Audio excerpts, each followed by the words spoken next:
Hello friends, welcome to EPG Pathshala. I am Dr. Anurekha Chariwag, Assistant Professor, Department of Sociology, Savitribai Phule, Pune University. Today we are going to discuss the module titled Indian Peasantry and the National Movement 1. In this module, we are going to focus on the overview of different positions on the village, especially in terms of nationalist imaginations. Further, we will also look into how peasants are conceptualized within the nationalist imagination of this country.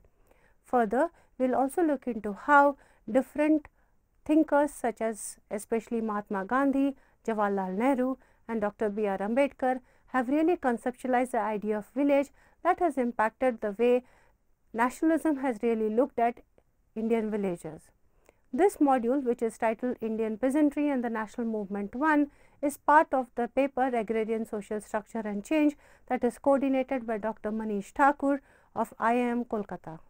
Indian Peasantry and the National Movement 1. Indian national movement truly became a mass movement only when large number of peasants participated in it. There came a time under the leadership of Gandhi when peasants linked their everyday destiny with the goal of Indian independence. Peasants came to believe that once India gained freedom, they will be relieved of the many excesses of the colonial agrarian structure. They fervently hoped for an exploitation-free and a dignified existence in the country after the alien rulers had been driven away. However, to understand the relationship between the peasant and the national movement, it is important to know the ideas of the peasants and the village that the nationalist leaders had.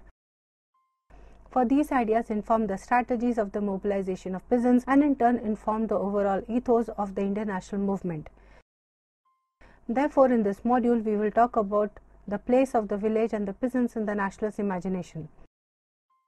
It seeks to lay down the counters of the idea of village and the peasants inhabiting it as it came to inform different currents of nationalist thought and practice. The appropriation of the village and the peasants in the nationalist discourse not only generated a new type of legitimacy for the emergent nationalist urban middle classes but also helped expand the ideational scope of the nation in the making.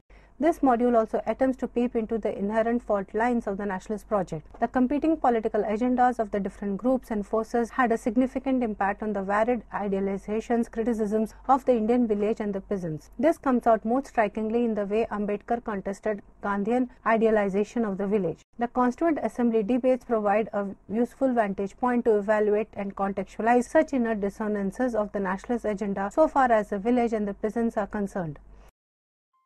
In a way, Indian national movement offers us an opportunity to examine the changing context and conduct of the relationship between the nation and the village during the heydays of Indian nationalism. For most of the nationalist leaders, the village represented the real India, the nation that needed to be recovered, liberated and transformed.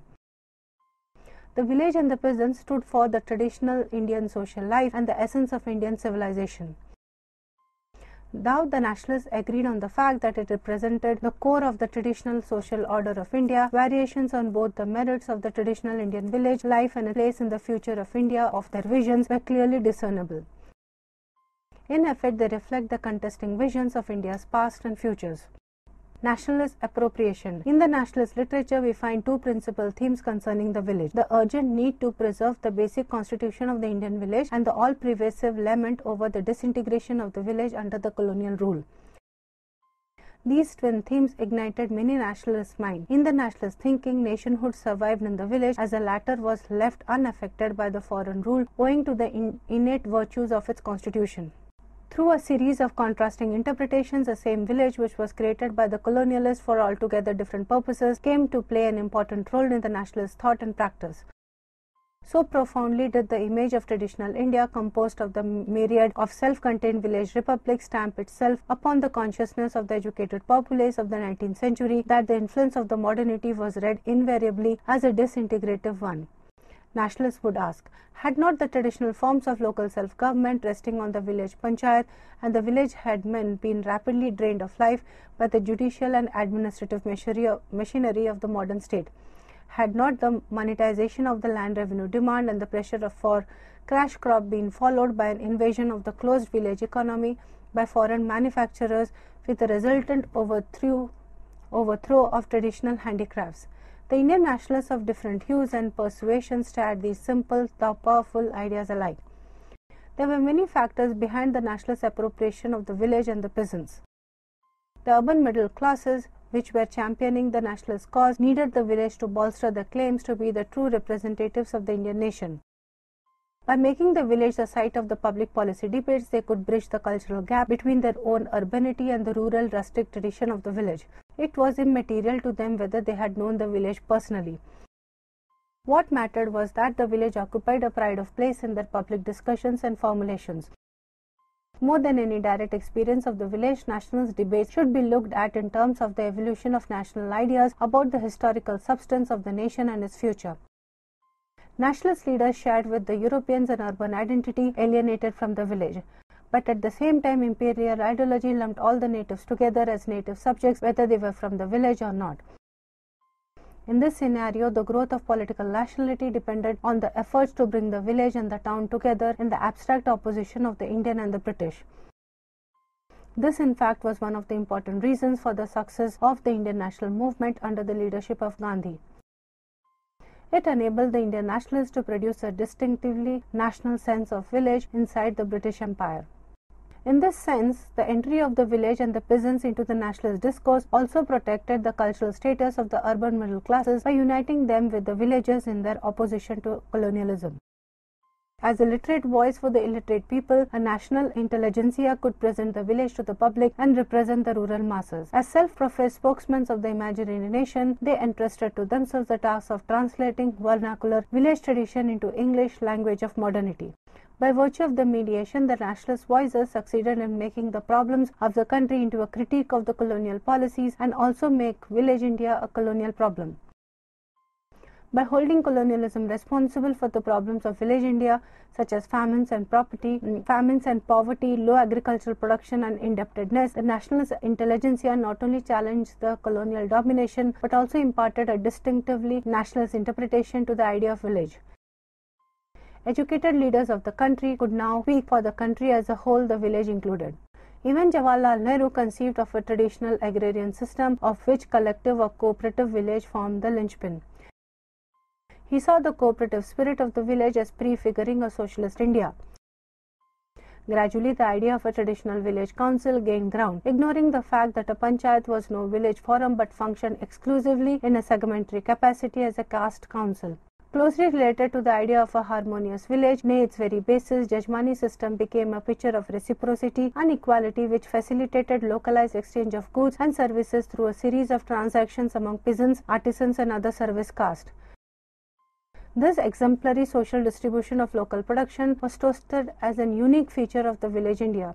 Even though historians like Altekar and Kosambi question the close character and immutable nature of pre-colonial village community, while referring to its incorporation into a more encompassing state framework, modern attributes like democracy and equality were bestowed on the Indian village unabashedly. Still, the people did have a conception of the ideal village and tried to model reality to agree with that notion as far as possible. Thus, through a series of ideological and political moves, village was rendered as part of the nation. Since independence, the village has also been a measure of national development.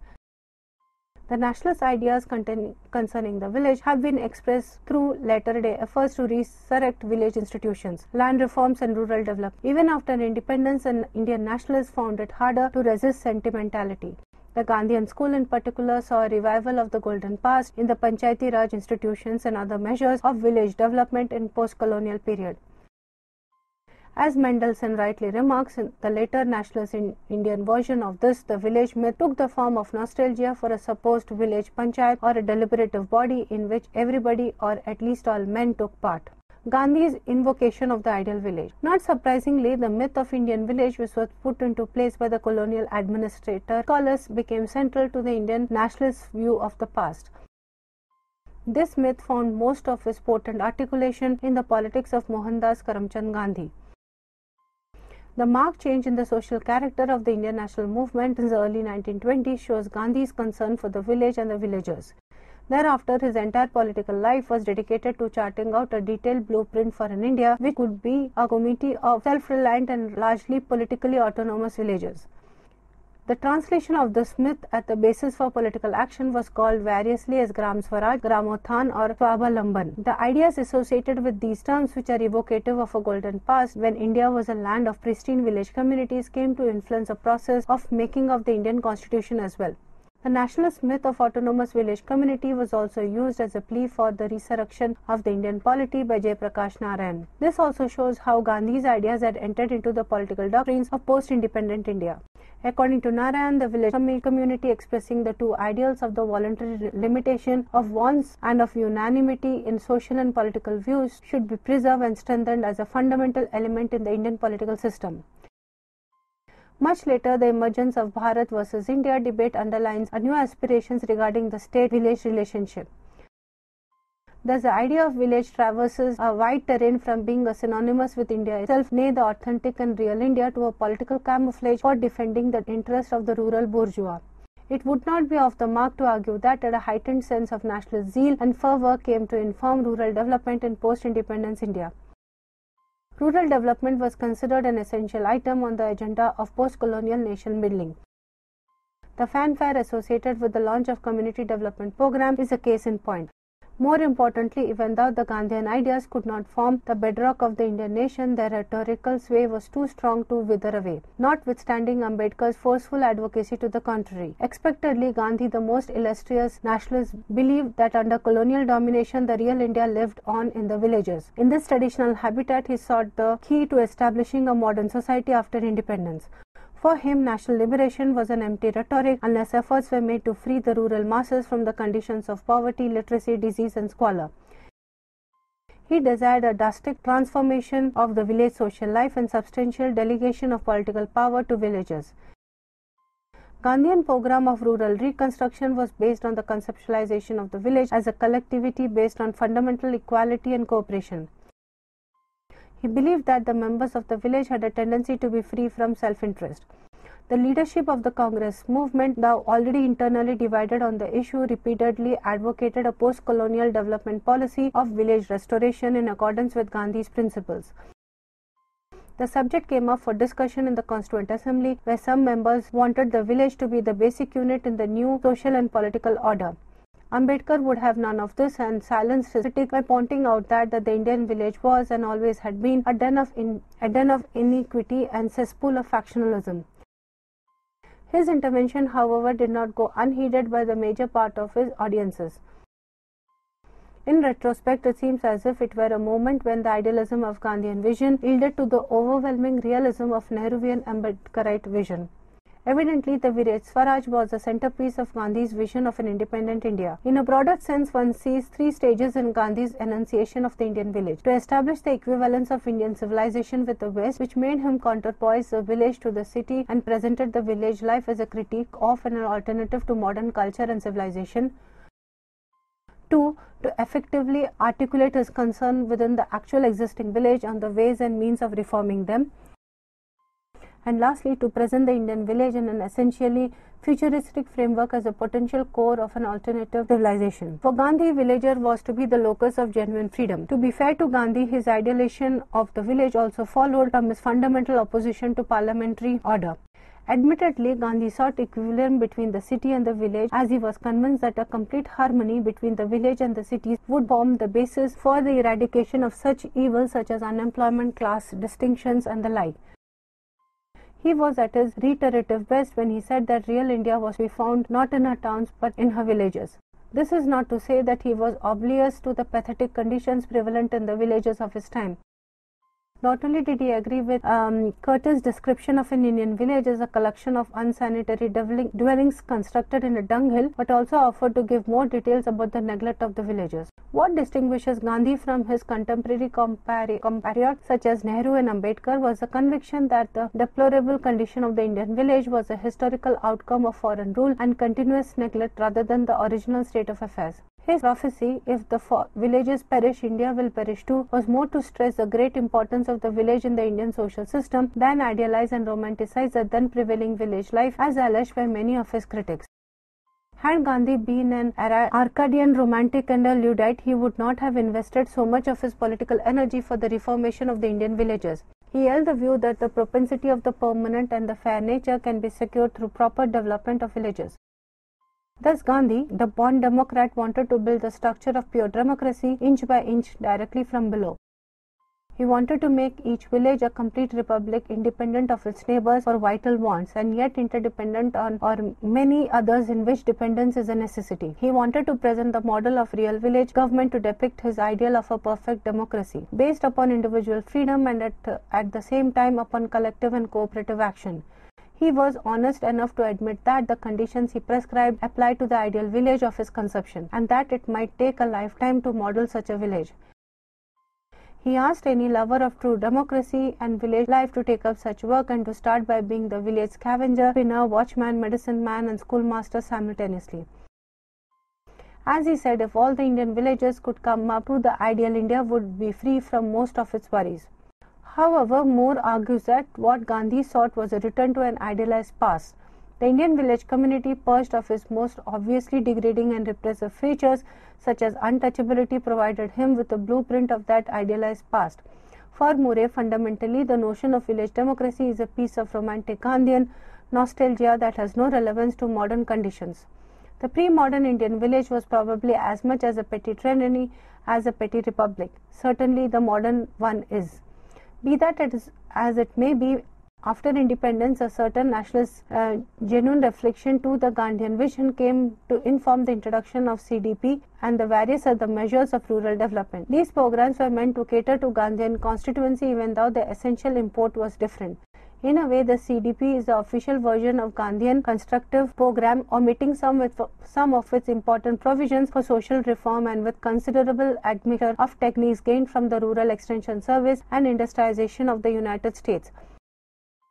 Rather than exploring the distinction between government policies and Gandhian teachings, suffice it to say that Gandhi implanted the Indian village in the nationalist imagination in a way no other leader had done till then. Ambedkar's riposte. For Ambedkar, Gandhi's vision romanticized the village. Though Gandhi had made it amply clear that the village he was talking about was a potentiality, a village of my dreams and not the existing village, Ambedkar could not see this potential. For him, the village was an embodiment of repression and no freedom could emanate from there. He is vehement in his opposition to Gandhi's ideal village. For Ambedkar, Indian village becomes a test case for proving the position of the untouchables under Hindu social order, for the Hindu village is a working plant of the Hindu social order. According to Ambedkar, Hindus having an unflinching belief in the Indian village as an ideal piece of social organization were no less than fanatics.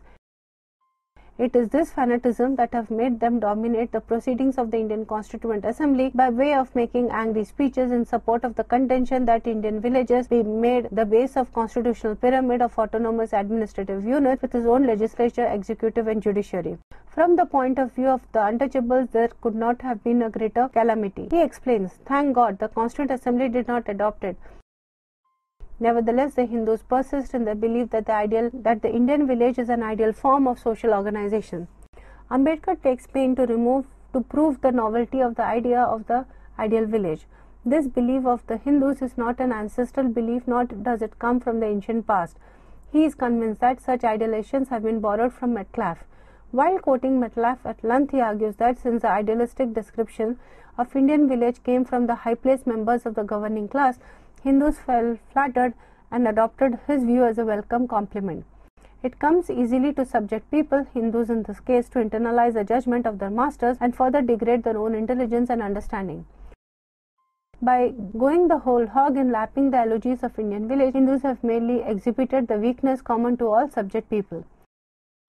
Viewed thus, the idealistic view of Indian village is the outcome of the joint efforts of the foreigners and the caste Hindus. By contrast, Ambedkar poses that Indian village is not a single social unit. It is, in realistic terms, it consists of castes, touchables and untouchables. One has to distinguish between majority and minority members of the village. Furthermore, those living inside the village and the ones outside the village in separate quarters cannot be said to belong to the same unitary village. In short, economically strong and powerful community, poor and dependent, one ruling race and one subject race of hereditary bondsmen characterize the Indian village. What emerges from Ambedkar's writings is his deep conviction that Indian village is essential in Hindu village. Very simply, it is Hindu village because untouchables have no rights. There are only to wait, serve and submit. They have no rights because they are outside the village republic and because they are outside the Hindu fold. This is a vicious circle. Arguably, Ambedkar investigates the terms of associated life on which the touchables and untouchables live in an Indian village, and reaches the conclusion that in every village touchables have a code which the untouchables are required to follow. Interestingly, Nehru shared with Gandhi the notions of traditional Indian village. Having been a community in the past and thus socially and politically, his ideas were pretty much the same as those of Gandhi. While sharing the same ground and the broad philosophical approach with Gandhi, Nehru, however, was quite clear in his approach that economically the village of future India cannot be made self-sufficient. For him, class divisions, backwardness, ignorance marked the actual existing of village, and these ills were too serious to give rise to any question of revival of the traditional village or necessitate any large-scale reconstruction along traditional lines. In general terms, Nehru's and Gandhi's views concerning the village could be placed on a continuum thanks to certain similarities of orientation and approach. Both of them looked at the village as a civilizational form, as a pan-Indian construct and a denominator of nationhood. Both of them advocated the need, even urgency, for a change in actually existing village life. Also, they felt that the forces of change are not going to be endogenous, that is, coming from within the village. As they understood the near impossibility of an endogenous change, they advocated for outside agents for a change. In the case of Gandhi, volunteers, the selfless rural reconstruction workers, personified the outside agency of change, while Nehru looked forward and energized the all-powerful state to be the harbinger of change within the village India. It was only Ambedkar who had no stakes in the village and thus did not trouble himself much about the future agencies of change in the Hindu Indian village. In Ambedkar, one finds a subaltern view of the Hindu village which has excluded untouchables historically. To him, the very idea of village is repulsive, as it is impossible to escape from one's caste identity whatsoever. Logically, revival, reconstruction, or for that matter, development is not an issue in Ambedkar's conception of village. Village is simply despicable, and an immediate decline of this highly repressive social entity will only fasten the space of decay of the Hindu social order. To the extent that village is a working plant of Hindu social order, any frontal attack on that order will necessarily mean an attack on the village and all that it stands for. Students, in this module, especially in terms of the idea of peasantry and that of the national movement, we have interrogated the relationship between nation, village and peasants. Further, we have also looked into the different contradictions that were present within the ideologies of Mahatma Gandhi, Jawaharlal Nehru and Dr. B.R. Ambedkar with regard to the role of the peasants and the idea of village, especially its position within the nationalist imagination of India. Further, we have also looked into the different perceptions that all these three great leaders, that is Mahatma Gandhi, Nehru and Dr. Ambedkar, had for rural reconstruction for independent India. Thank you.